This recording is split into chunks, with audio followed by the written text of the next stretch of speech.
Imagine working hard every week only to watch your entire paycheck vanish the moment you pay rent. Doesn't sound so appealing, right? Well, that's the reality of many Americans as rent prices have gone up over 50%. So what's behind this surge in housing costs? Well, stay with us in this video to find out. Since the pandemic, American workers have seen their paychecks grow, but here's the thing, rent is swallowing up all those extra dollars. It's like getting a raise only to hand it straight to your landlord. Between 2019 and 2023, rent prices went up a jaw-dropping 30.4% nationwide, while wages only climbed 20.2% in the same period of time. That's a pretty brutal math problem for renters, especially in cities like Atlanta, Charlotte, Miami, Phoenix, and Tampa, where the gap between income and housing costs are even wider.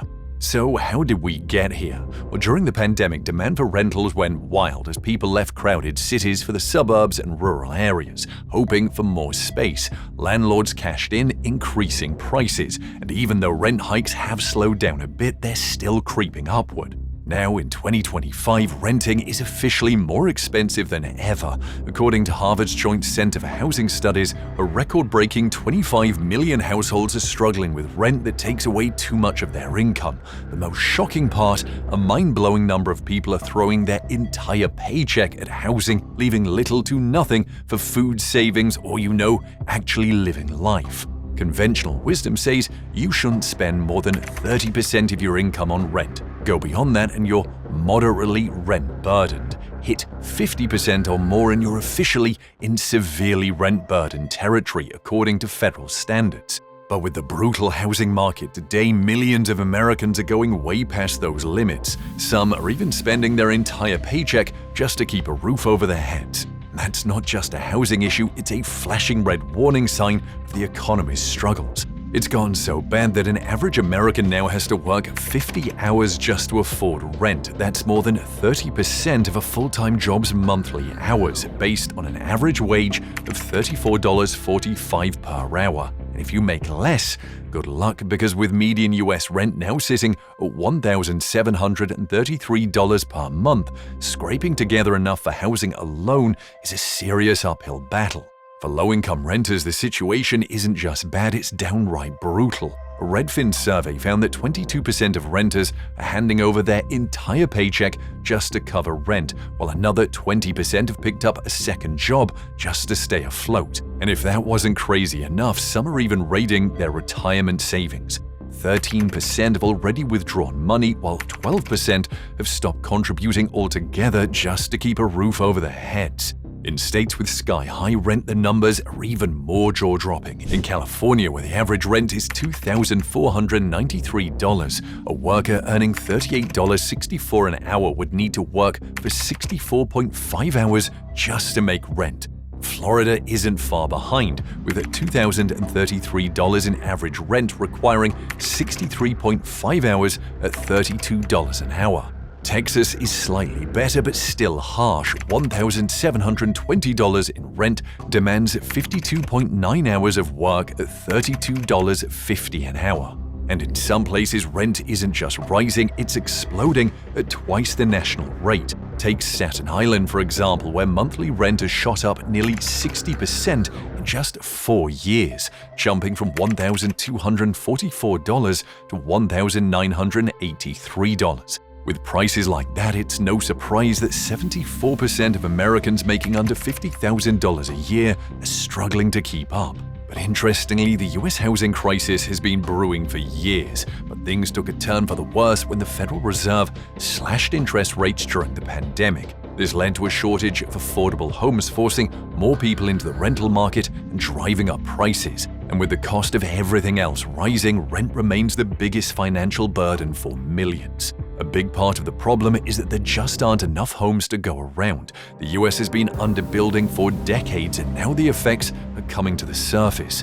Experts say the best way to make housing more affordable is to build more of it, but that's easier said than done. Construction costs have skyrocketed thanks to inflation, making materials and labor more expensive. Developers are finding it harder to turn a profit, so fewer housing projects are getting off the ground. Fewer new homes means more competition for what's already out there, which drives rent even higher. But that's not the only thing making rent unaffordable. Regular renters aren't just competing with each other, they're also going up against huge investment firms that are buying up rental properties like they're on a shopping spree. These corporate landlords now own massive chunks of the housing market, and they know they've got the upper hand. With so much control, they can raise rent as much as they want, and tenants have little choice but to pay up or move out. Smaller independent landlords used to be more flexible with rent prices, but many of them have been squeezed out of the market. And when corporate landlords take over, they often renovate and rebrand properties, turning affordable apartments into luxury units that come with a much heftier price tag. Inflation is another major factor. Inflation has made everything more expensive, from groceries to gas, and housing is no exception. On top of that, high interest rates have made buying a home much harder. People who might have been able to afford a mortgage a few years ago are now stuck renting indefinitely, adding even more competition to an already tight market. Paychecks just aren't stretching far enough, making it harder for renters to afford a place to live.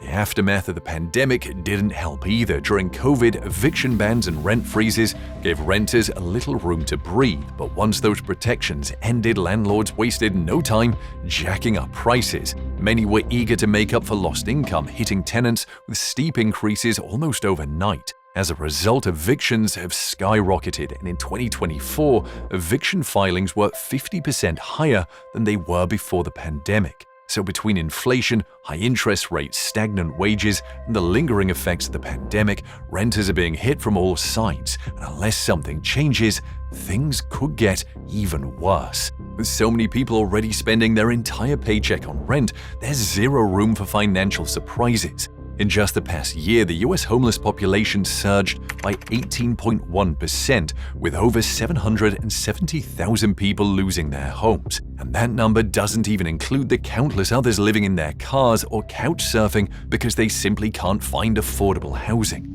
And this surge in homelessness isn't just a one-time spike, it's part of a worrying trend. In 2023, homelessness jumped by 12%, and the National Low-Income Housing Coalition has pointed to skyrocketing rents and the end of pandemic-era aid programs as the biggest culprits. What's even more alarming, though, a huge number of people experiencing homelessness right now have never been in this situation before.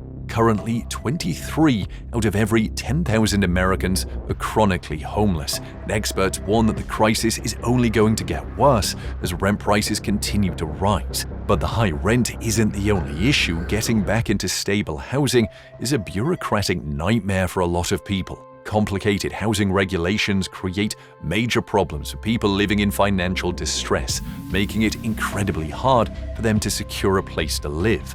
Housing regulations are meant to create stability and fairness in the housing market, but in practice, they often have unintended consequences, especially for those in financial distress. Complex zoning laws, strict tenant screening policies, and rigid rent control measures can make it difficult for struggling individuals to find affordable housing. Government programs that offer housing assistance are often bogged down by red tape, requiring extensive paperwork and long waiting periods, leaving people without any options when they need help the most. As a result, millions of Americans are caught in a vicious cycle where their rent consumes most of their income, leaving little for food, healthcare, or savings. Some are forced to hand over their entire earnings just to keep a roof over their heads. And so if escaping homelessness requires solutions that those in power refuse to implement, then the system is clearly working against them. With affordability at an all-time low, people are finding ways to survive however they can. Many are packing up and leaving expensive cities behind, moving to states where rent is still somewhat manageable. Others are turning to shared housing, moving in with roommates, family, or even back into childhood homes just to save on expenses. And some have even embraced alternative living, swapping traditional apartments for RVs, tiny homes, or even van life in an effort to escape the crushing cost of rent. In cities where housing activists are making progress, rent control policies and government assistance programs offer some relief, but the rules differ widely and change isn't happening fast enough.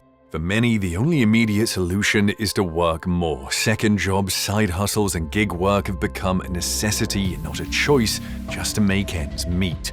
Looking ahead, there's no clear answer. Unless more housing is built or policies shift in favor of renters, high prices aren't going anywhere. Some experts predict a housing crash, while others anticipate new regulations that could offer relief.